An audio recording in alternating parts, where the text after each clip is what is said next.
Une mauvaise orthographe est-elle fatale sur un CV? Il semblerait que oui. Le bon respect de la grammaire et de la conjugaison est primordial pour qui veut trouver un travail ou même prétendre à une augmentation. Concrètement, un DRH sur deux écarterait d'emblée les candidatures truffées de fautes.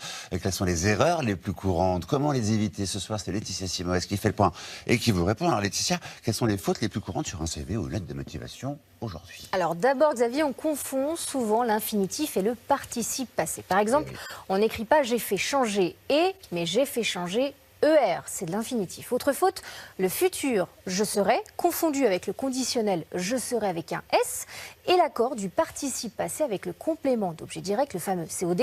Ça donne les fautes que j'ai faites et non les fautes que j'ai fait. Aujourd'hui, 8 salariés sur 10 feraient régulièrement ces erreurs au travail et cela peut parfois leur coûter très cher. Justement, quelles conséquences peuvent avoir ces fautes d'orthographe sur un CV, par exemple? Alors d'abord, cela peut être rédhibitoire carrément pour l'embauche. Si votre CV ou lettre de motivation comporte des fautes, un recruteur sur deux ne donnera pas suite à votre candidature tout simplement. Et dans 15% des cas, une mauvaise orthographe peut aussi freiner une promotion. Aujourd'hui, Xavier, 90% des mails professionnels contiendraient au moins une faute, ce qui donne quand même une mauvaise image de l'entreprise.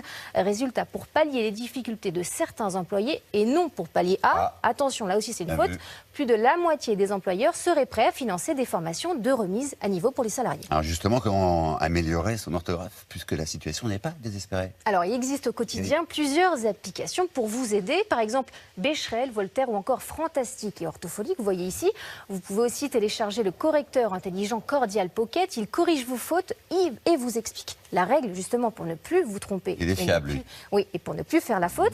Il y a également des chaînes YouTube, regardez, qui sont dédiées à l'orthographe. Ici, par exemple, c'est Aurore, une orthophoniste qui fait des vidéos pour expliquer justement les règles de français en quelques minutes.